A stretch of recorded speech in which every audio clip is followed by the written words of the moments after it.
We struck a pattern with Venezuela, then towards Greenland, and right now in Iran.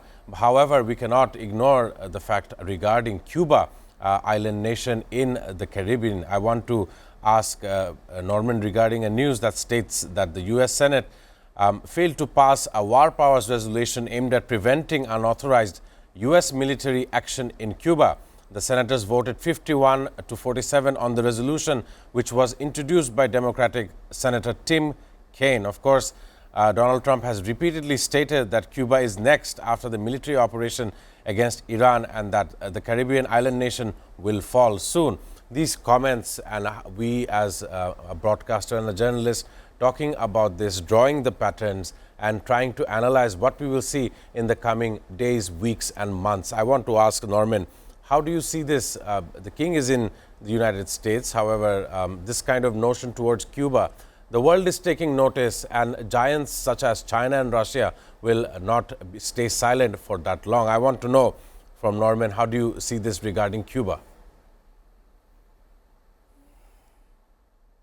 My response is that the United States current administration has been set up to the point where most of the president's demand will be approved.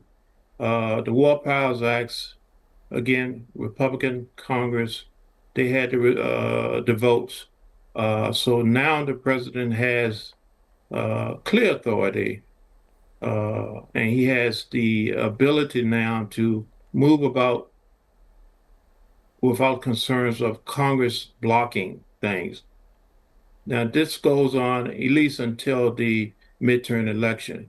So what we're seeing now is a variety of activities planned globally to ensure that the United States has what we call the America First agenda in place before Congress starts shutting things down.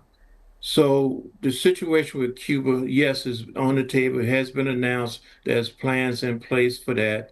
So Cuba is the next country that is going to be called investigated by the United States in terms of basically whether or not they should exist as a sovereign country. So right now we're going to see the situation with Iran and the United States hopefully stabilize, come to a ceasefire, some type of concession. Just as we finish that comes to a situation where it's stabilized, you will see a another military buildup, another attempt by the United States to go in and surgically reconstruct Cuba. So these things are planned. And now with the War Powers Act, the president has the authority to go in and do this with the support of Congress. Uh, this is something the King mentioned, uh, King Charles mentioned that uh, executives, and he was making a referral to this, should have a system of checks and balances, which means Congress should basically understand that no one person should have the authority to do this.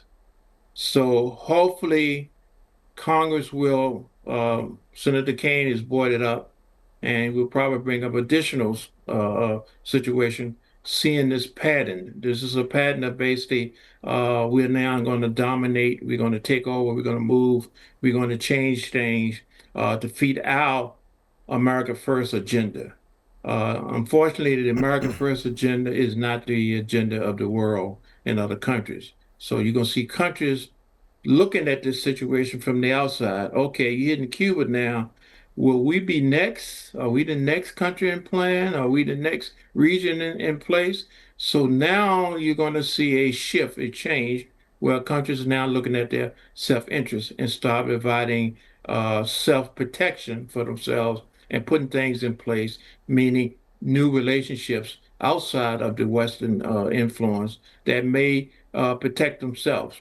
So the new rule of the day is basically I'm going to make friends with my enemies, and my enemies going to make friends with me because we have a common mission. The common mission is basically we want to survive and move forward. Because when we don't and we stay in the same situation, a situation like Venezuela, Cuba could be next for us.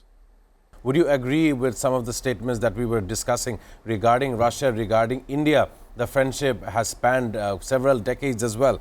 Norman, how do you see this kind of affairs here in this location? Yes, as we move towards a more multipolar world, strategic relationships are developing as a result of what we spoke about earlier.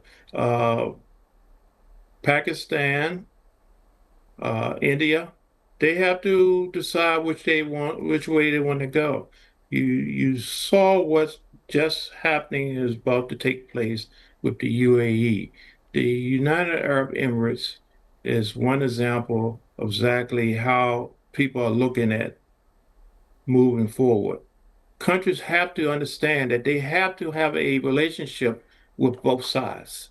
They have to have a situation where they can protect their own self-interest. Relying on any one party can shift any time, particularly deal with the Western world, because we shift our administration every 4 to 8 years. And so what we said yesterday may not be in place uh, in 4 years. So you have to balance out and understand that that trust where, hey, my big brother uh, is going to take care of me without question. Them days are gone. The days are gone. Now you have to understand that you have to have relationships and have understandings of exactly what your capabilities are, what your relations are, what needs you have, and not be dependent. This should be a lesson. What's happening right now this year in the strait and globally did not happen overnight. This is a buildup of over 20, 30 years. These things was announced and it was told. So now we're in a situation where now you have to make drastic change. So moving forward, countries have to understand how do I best position myself so I can get an advantage and not be stuck with someone else's sanctions, someone else's rules, or what or basically we would drop and we had to buy resources, particularly energy from other places. We have to be self-reliant. We have to do things that we can do because there's no guarantee about the future. There's no guarantee about what deals or sanctions or ceasefire or any type of things going on is going to hold up. So if you don't have anything, you don't have anything. Thank you.